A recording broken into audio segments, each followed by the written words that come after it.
아멘.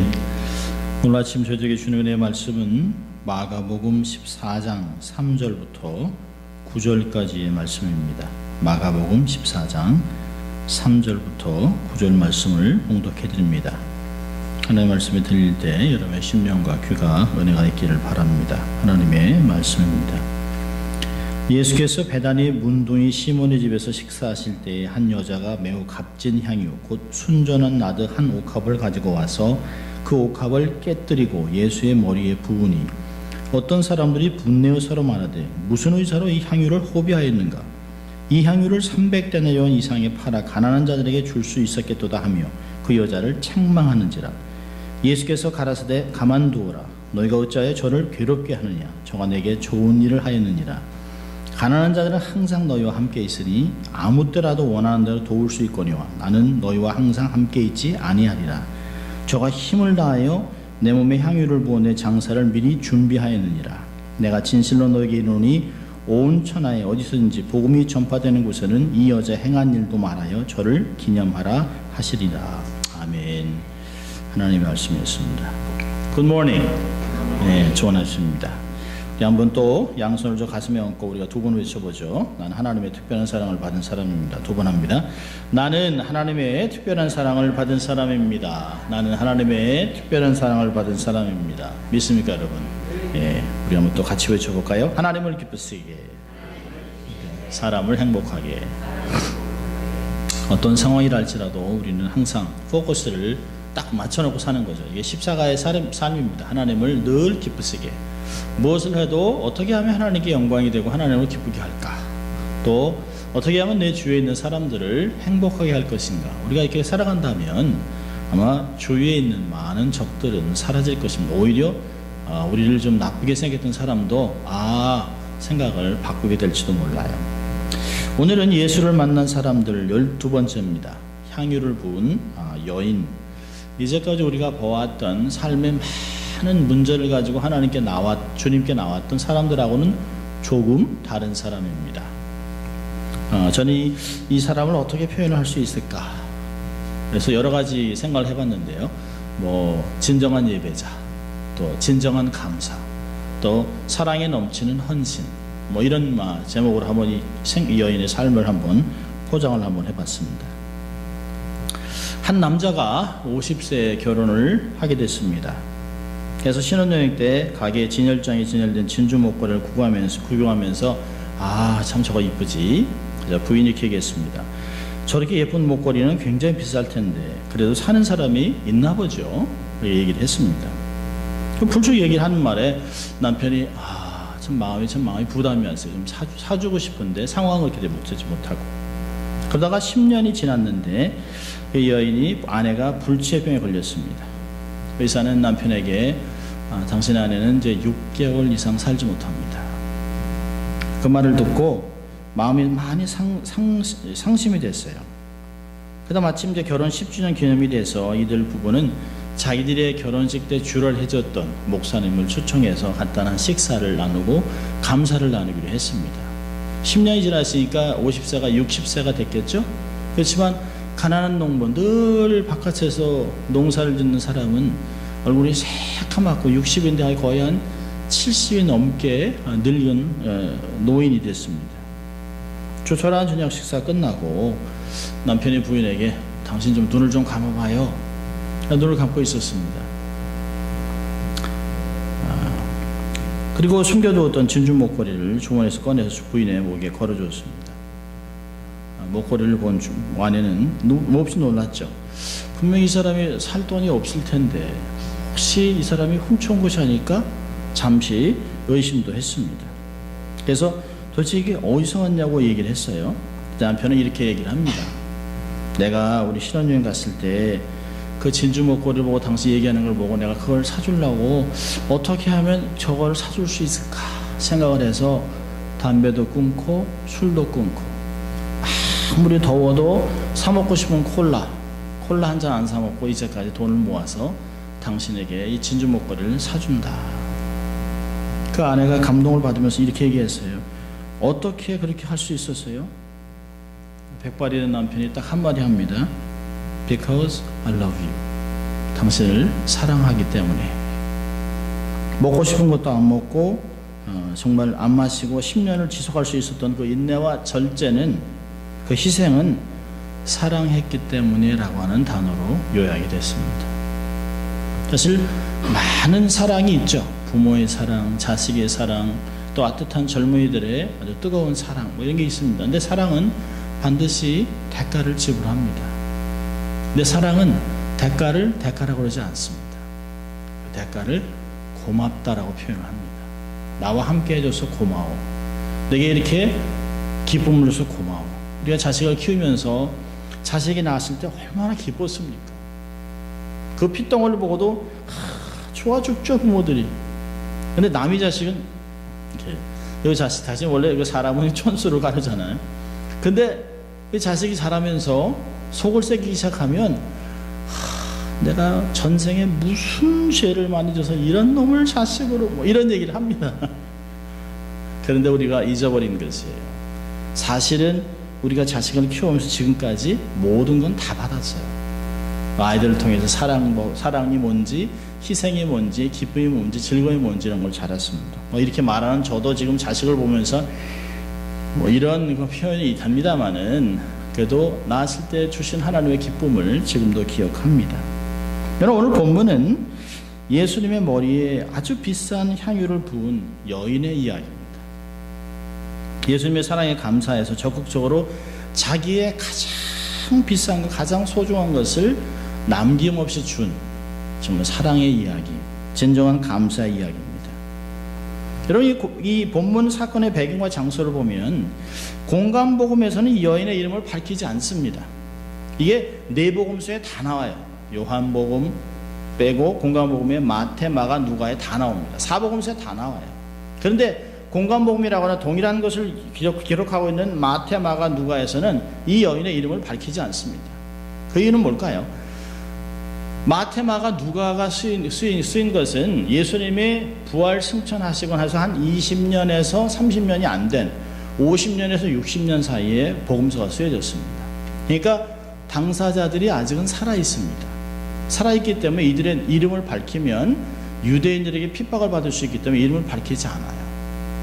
그런데 요한복음은 90년대에 쓰였습니다. 그러니까 그들이 예수님이 부활 승천한 후에 60년이 지났기 때문에 이들이 이미 다 고인이 됐어요.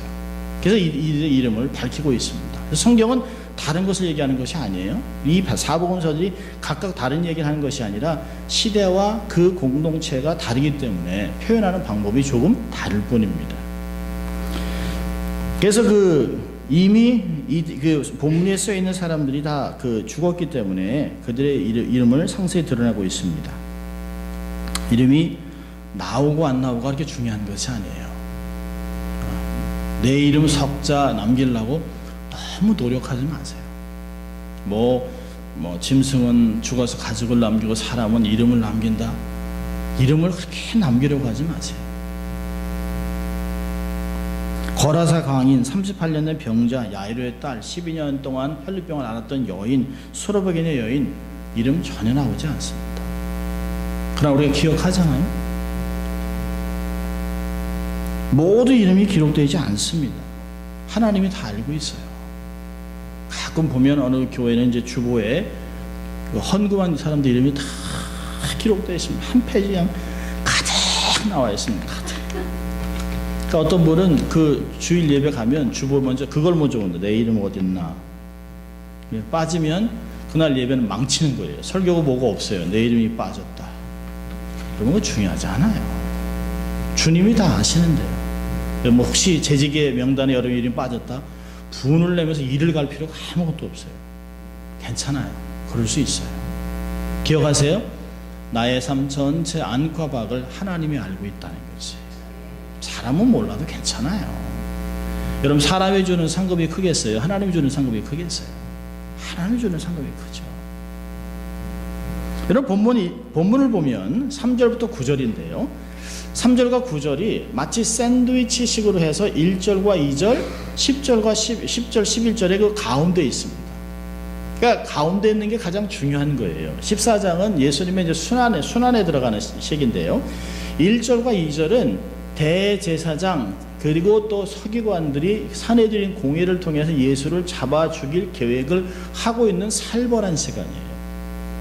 자, 10절은요. 10절은 예수님을 3년 동안 쫓아다니다가 변하지 않은 가룟 유다가 예수를 제사장에게 넘겨주려고 예수님의 자리를 떠나요. 그런 상황 속에 아주 드라마틱하게 그런 상황 속에서 예수님의 목숨이 경각에 달리는 그 시간에 아름다운 이야기가 나옵니다. 사실은 마가복음 10장을 가면 이미 예수님이 이렇게 될 거라고 얘기를 했습니다. 마가복음 10장 33절 보면 이렇게 얘기합니다. 순환을 예고하는데요. 보라, 우리가 예루살렘에 올라가노니 인자가 대제사장들과 서기관들에게 넘기우며 저희가 죽이기로 결단하고 이방인들에게 넘겨주겠고 그들은 능욕하고 침뱉으며 채찍질하고 죽일 것이니 저는 3일 만에 살인하리라 하시니라. 이미 예고한 거예요. 이 예고한 것이 그대로 지금 실천에 옮겨지고 있는 것이에요. 이런 살벌한 상황 속에 이름도 없는 익명의 여인이 예수님을 사랑함으로 헌신하는 모습이 나타나고 있다는 거예요. 이 마가의 그 기록의 특징인데 항상 이렇게 샌드위치식으로 해서 가장 중요한 건 안에 있다는 것이에요. 이런 상황 속에서도 이런 사람들이 있다. 여러분, 우리는 어떤 사람에 속해 있을까요? 외부에서 예수님을 위협하고 있는 존재인가? 아니면 그런 상황 속에서도 예수님에 대한 사랑을 고백하고 살아가는 것입니다. 여러분, 베다니라고 하는 곳에 주님이 오셨다고 얘기합니다. 예수께서 베다니 문둥이 시몬의 집에서 식사하실 때 그 여리고에서 예루살렘으로 순례 갈 때 마지막으로 쉬는 장소가 베다니입니다. 그리고 벳바게로 넘어가서 예루살렘으로 넘어가요. 베다니는 예루살렘에서 한 2마일 정도 떨어진 동남쪽에 있는 작은 마을입니다. 베다니, 벳바게라는 게 다 무화과 나무예요. 그러니까 무화과들이 많다. 그래서 무화과 나무가 2번 열리는데요. 무화과 나무가 첫째 열리는 게 벳바게입니다. 파게. 그래서 벳바게 그러면 무화과 첫 열매의 집이에요. 열매가 많이 열리는 거예요. 첫 열매는 맛이 없어요. 그래서 많이 따줘야 됩니다. 그래서 아무나 먹게 합니다. 그리고 베단이라는 건, 단이라는 건 아주 당도가 높은 무화과예요. 그러니까 베단이, 벳바게라고 하는 것은 무화과가 아주 많이 나는 과일의 집이라고 하는 동네입니다. 그래서 주님이, 그래서 그 순례객들은 주로 베단이나 벳바게에서 많이 쉬었습니다.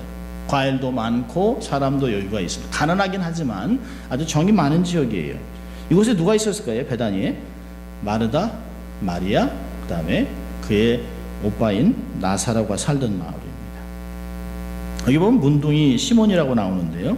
어떤 학자는 아마 한때 문둥이였다가 치료가 된 사람이기 때문에 이렇게 얘기한다고 하지만 우리가 요한복음을 근거로 하면 이 사람은 나사로입니다.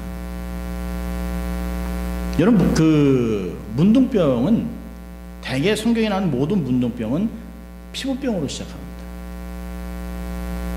그래서 그 죽은 나사로가 아마 사흘이 됐기 때문에 썩었죠. 냄새가 난다고 그러잖아요. 썩으니까 어떻게 되죠? 형상이 일그러집니다. 그러니까 아마 그 모습으로 있다 보니까 죽었다 살아난 얼굴이 문둥이 같아 라고 아마 그랬을 거예요. 문둥이 시몬이라는 아마 병명이 있었을지 모릅니다. 그러니까 죽어 사흘이 돼서 몸이 썩기 시작한 나사로의 모습을 그렇게 불렀었겠죠. 이 죽었다가 살아난 자신을 무덤에서 불러낸 예수님에게 식사를 대접할 수 있다는 얼마나 큰 영광이겠어요. 얼마나 감사하겠어요.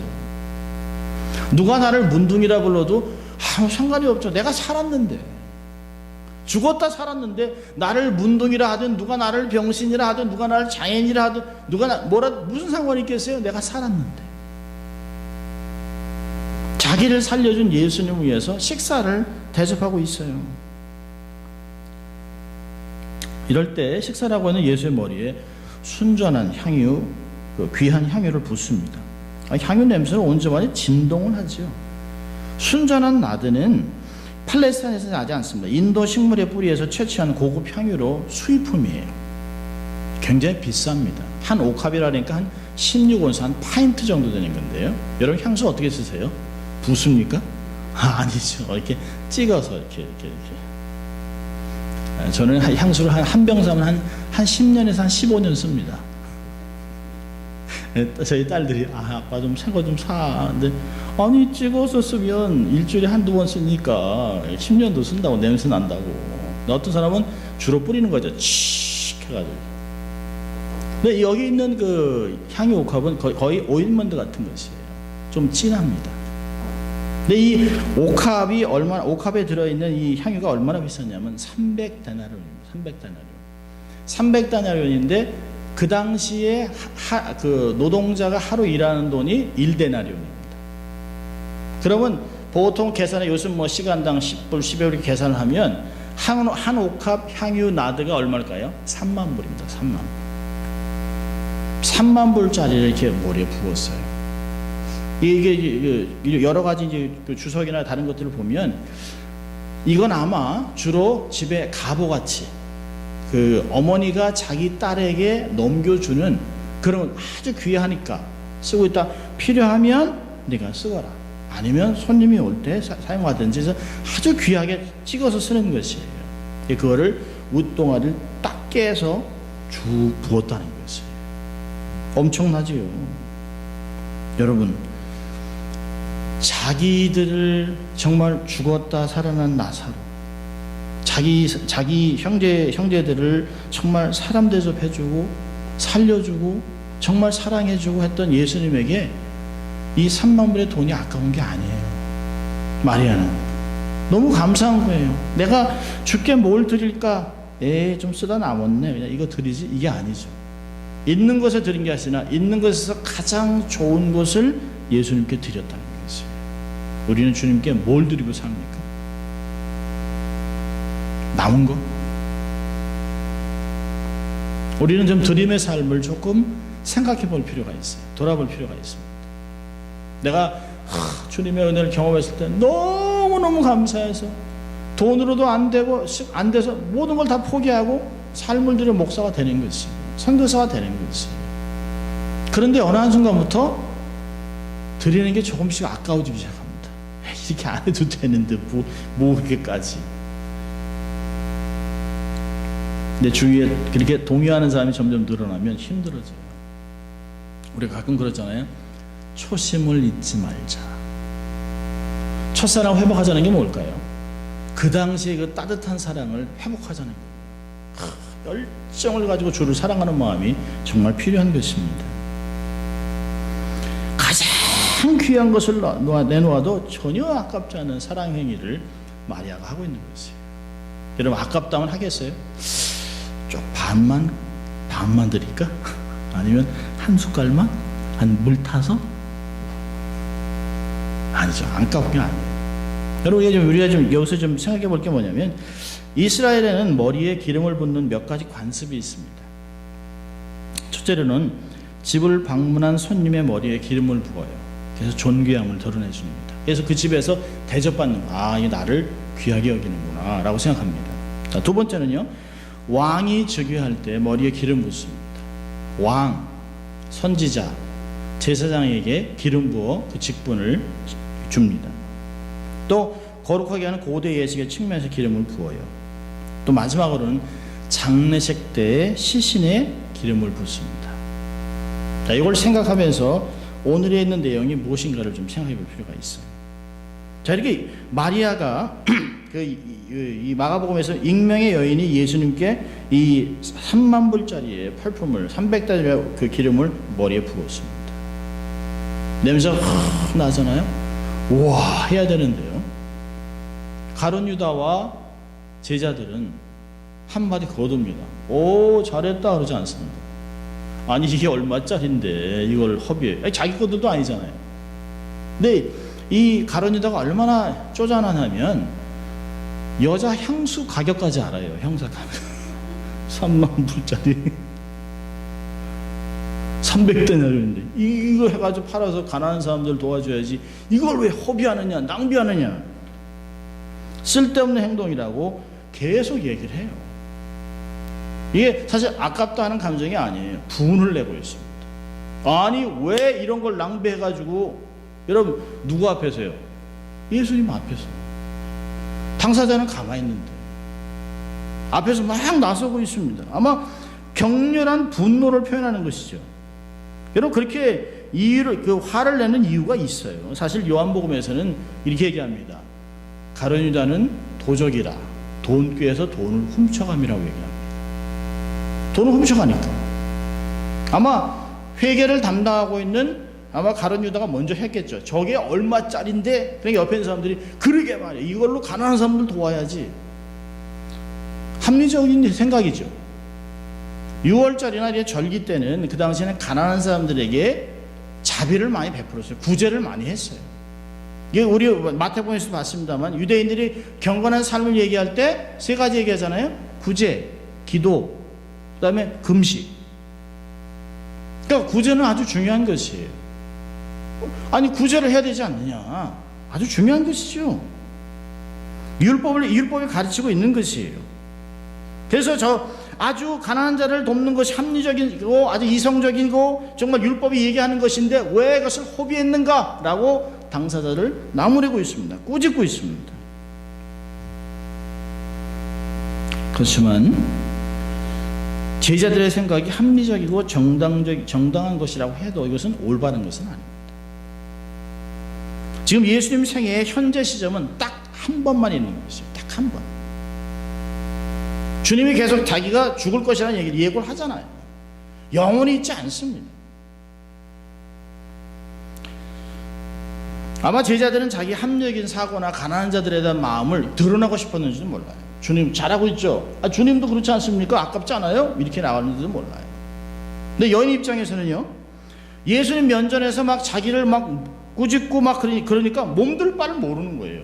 여인 입장에서 내가 잘못한 건가? 난 정말 고마워서 한 건데? 라고 하는 그런 입장일 것입니다. 얼마나 당황했겠어요. 그런데 여인의 생각과 전혀 다른 반응 앞에서 아주 당혹스러워하고 있을 때 예수님이 딱 껴드세요. 가만히 두라는 거예요. 그만두어라.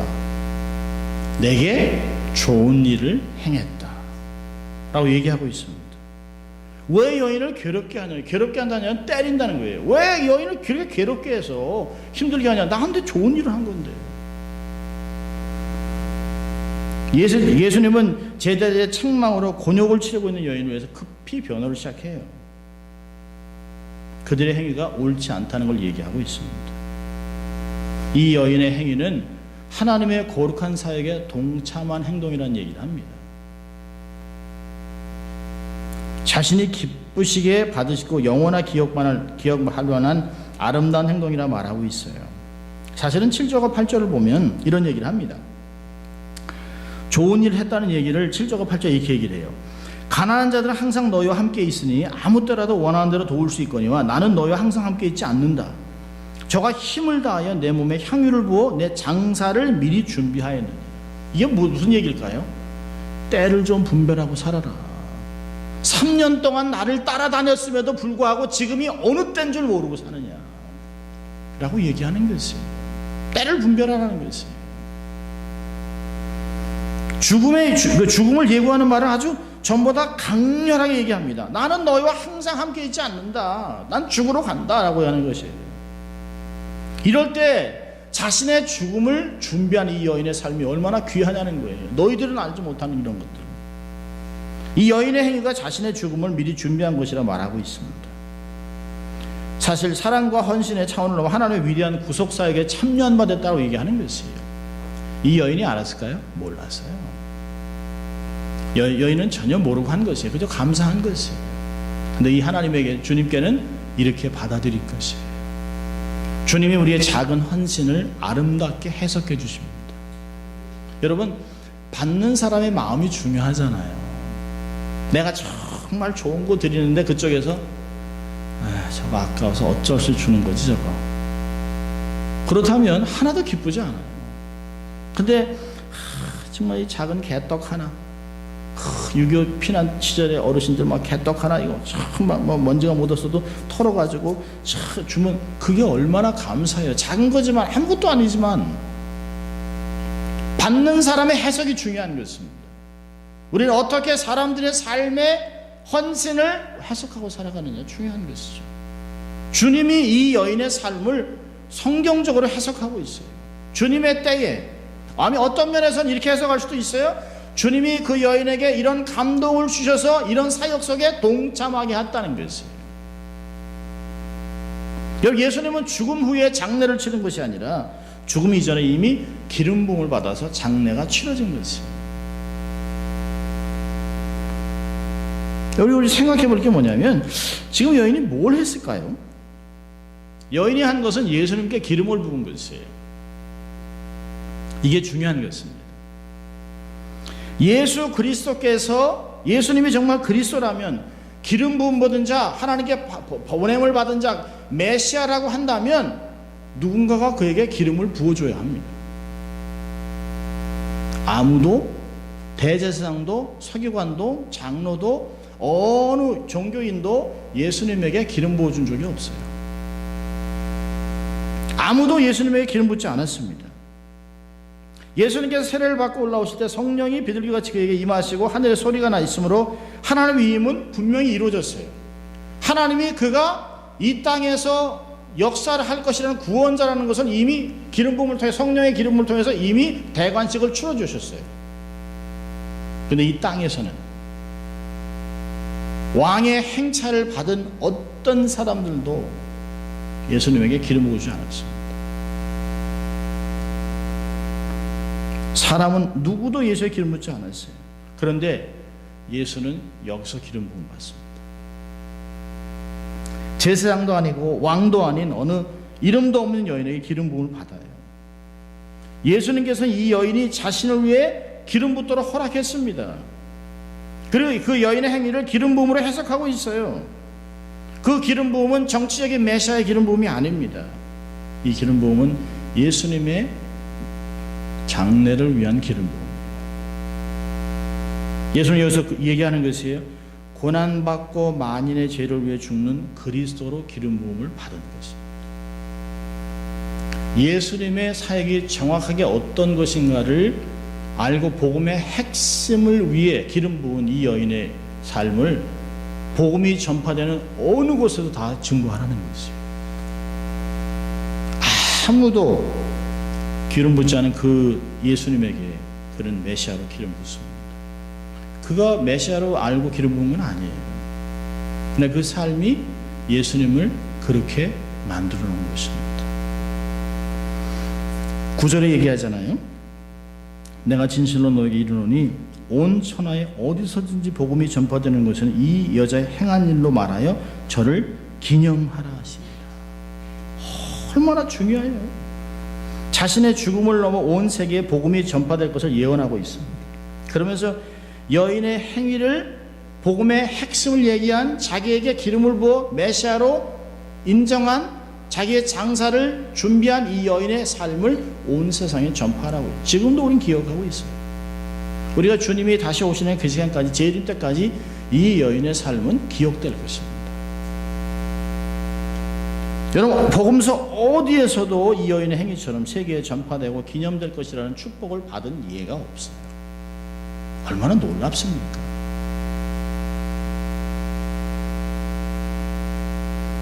이 여인의 사랑과 헌신을 세상 어디서든지 복음과 함께 소개되고 기념되라고 하는 최고의 축복을 받았습니다. 자, 오늘 두 가지만 한번 교훈을 해보려고 하는데요. 자, 첫째로, 신앙은 합리성이 아닙니다. 매사에 합리적이냐 비합리적이냐를 따지는 사람이 있는데요. 믿음은 그렇지 않습니다. 믿음은 이성적인 것이 아니에요. 합리적이지 않습니다. 여러분, 우리가 주일날, 이 좋은 날씨에 주일날 이게 오는 게 합리적입니까? 우리의 믿음이, 신앙이 합리적이에요? 아니요, 그렇지 않아요. 세상에서 생각하고 계산되고 합리적인 것, 과학적인 것은 믿음이 아닙니다. 여러분, 세상의 필요를 채워주는 것보다 하나님의 뜻을 이루는 것이 그 중요한 것이에요. 어떤 사람은 교회를 떠나서 가난한 사람들과 함께 하겠다고 합니다. 복음은 전하지 않아요? 빵을 나눠 살아요? 그건 하나님의 뜻이 아닙니다. 고린도서 10장 31절에 그러즉 너희가 먹든지 마시든지 무엇을 하든지 다 하나님의 영광을 위해 살아낸 것이에요.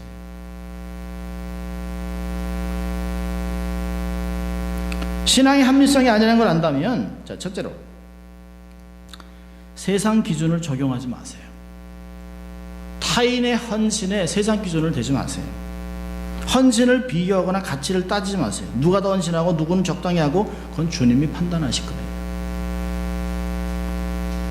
여러분, 이성적인 합리적인 사랑과 은혜 받은 자의 사랑의 마음은 달라요.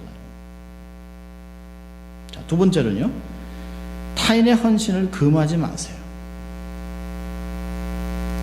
주를 위해 자원하는 심령으로 자신의 시간과 물질, 건강을 들여 기꺼이 헌신하고 봉사하려는 것을 왜 막습니까?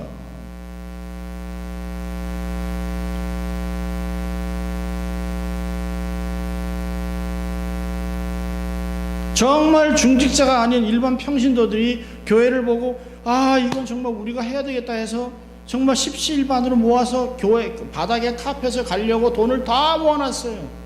목사로서 감동의 눈물이 나요.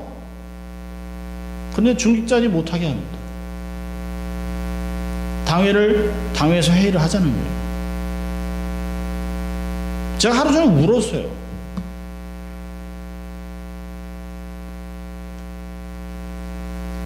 여러분, 전통이나 율법이나 문화라는 이름 아래 교묘히 막아서지 마세요. 교회에 물귀신이들이 많아. 물귀신들이요. 남이 헌신하려고 그러면 내가 하기 싫으면 그냥 가만히 있으면 돼요. 헌신하는 사람한테 잘하셨어요, 수고하세요, 감사합니다, 내가 못하니까 그러면 축하해주면 돼요. 여러분, 주의 일은 반대하지 않으면 다 이루어집니다. 왜 주의 일을 반대해요?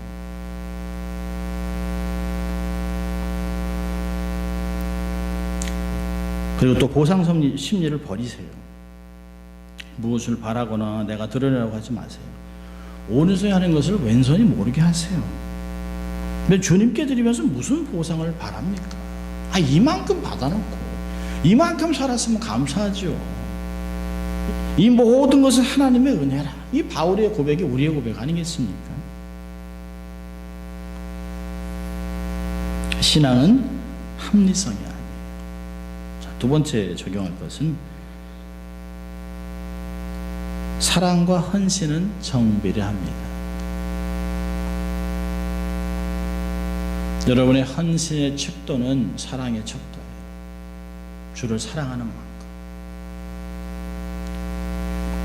아마 세상에서 가장 조건 없는 사랑은 아마 부모의 사랑이겠죠. 부모의 사랑에 비해서도 아마 엄마의 사랑일 거예요. 있어도 아내도 가끔 보면 맛있는 거 저한테 안 줘요. 나오니 거라고 빼놓고. 저는 가끔 그러죠. 얘는 앞으로도 먹을 일이 얼마나 많은데. 사랑하기 때문에 주고 싶은 것이, 사랑하기 때문에 아깝지 않은 것이, 사랑하기 때문에 얼마든지. 부모들이 가끔 그런 얘기 하잖아요. 자식을 위해서는 죽을 수도 있어. 저는 그 어머니가 가끔 그렇게 얘기할 때 참 내가 하도 개구장에 사니까 자꾸 들으라고 자꾸 귀에다가 근데 내가 자식을 키우다 보니까 자식이 아파하면 눈물 나요.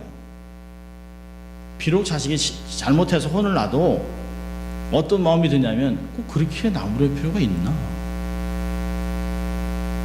그런 마음이 드는 거예요. 사랑하니까. 그러니까 내가 너를 위해 대신 죽어줄 수도 있어. 그게 사랑하기 때문에 그렇습니다. 여러분, 내가 주를 위해 대신 죽을 수 있다? 생각만 해도 감동인데 사실 웃기는 얘기예요. 주님이 이미 우리를 위해 죽으셨는데, 우리 이미 죽어주셨잖아요.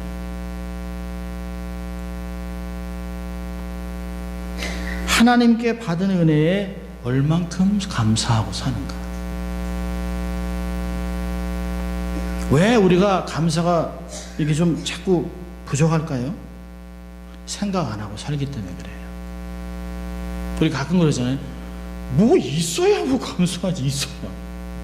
근데 잠깐 앉아서 가만히 인생을 이렇게 쭉 돌아보면 굽이굽이 힘들 때마다 어떻게 살아왔는가가 딱 떠올라요. 그리고 하나님이 하신 게 얼마나 많은지 몰라요. 우린 가끔 삶에서 눈물을 흘릴 필요가 있어요. 슬픔이 아니라 너무 감사해야지. 너무 감사해야지. 주님 너무 감사해요. 지금을 생각하면 막 이가 갈리고 힘들고 막 지금 어째서 막 why 이러고 싶죠. 아니 내가 뭐 그렇게 잘못을 했다고, 남들보다 법 없이 사는 이런 사람인데 왜 이렇게 힘들게 해?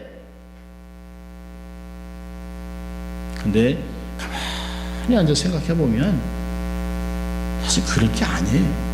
주님 감사한 거예요. 저는 이렇게 가만히 생각해 보면, 야, 한국에 있었으면 대학이나 갔을까? 대학도 못 갔을 거예요. 한 번은 제가 60명 중에 59등 한 적이 있습니다. 저희 아버님이 이게 안 되겠다. 집안에서 이게 수치스러우니까 집에서 족보에서 지우자 뭐 이런 얘기 하셨어요.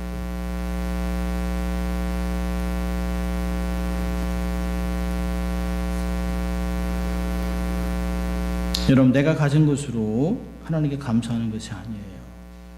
나의 가장 귀한 것을 드리는 것입니다. 주님은 남은 것으로 우리에게 자선을 베풀지 않았습니다. 당신의 삶을 기꺼이 드렸습니다. 최고의 선물을 주셨어요. 예수님은 자기가 가장 아까운 삶을 드리면서, 생명을 드리면서도 아까워지 않았습니다. 자기에게 못 받는 자들에게도 아버지, 저들이 하는 줄 모릅니다. 용서해 달라고 기도하고 하셨어요. 여러분, 자신의 전부를 드리고도 더 드리고 싶어 하는 것이 주의 마음입니다. 여러분, 우리가 드리고 살면 주님이 그냥 두실까요? 아니요, 그렇지 않아요. 제가 어릴 때 제 막내 아들이 어릴 때 저한테, 내가 아빠한테 I saved 2 candies for you. 저한테 사탕 2개 가져와서 제가 사탕을 좋아하니까. 그리고 사탕을 받아서 제가 2개를 먹게 해서 하나씩 나눠 먹으면서 제가 또 사주죠. 기뻐하죠. 작은 마음. 하나님은 자기를 사랑하는 자들을 찾으세요. 믿음 있는 자를 찾으세요. 예배하는 자를 찾으세요. 그리고 그들의 필요를 충분히 채우시고 그를 통해서 영광 받으시길 기뻐하세요. 우리를 통해서 하나님 영광 받으시면서 그리고 기뻐하세요. 당신이 다 해놓고 우리가 했다라고 얘기를 하십니다. 여러분의 헌신에는 사랑이 정비되어 있습니다. 감사의 헌신을 드리세요. 여러분, 감사라고 하는 땡크는 think에서 오잖아요. 생각해야 합니다. 생각하는 그리스도인, 과거를 돌아보면서 세워볼 줄 아는, 복을 세워볼 줄 아는, 그래야 감사가 넘칩니다. 너무 바쁘게 살지 마세요. 정신없이 살지 마세요. 정신 있게 사세요. 생각하며 사세요. 감사하며 사세요. 그리고 사랑을 표현한 여러분 될 수 있기를 주의 이름으로 축원합니다. 기도하겠습니다. 하나님 아버지, 감사합니다. 오늘도 저희들을 예배자로 초청하시고 말씀으로 우리가 어떠한 삶을 살아야 될지 권면하시고 가르쳐 주신 주님 감사합니다. 하나님, 우리도 한 주간을 감사를 표현하고 살아가는 저희들 될 수 있도록 도와주시옵소서. 감사하고 예수님 이름으로 기도합니다. 아멘.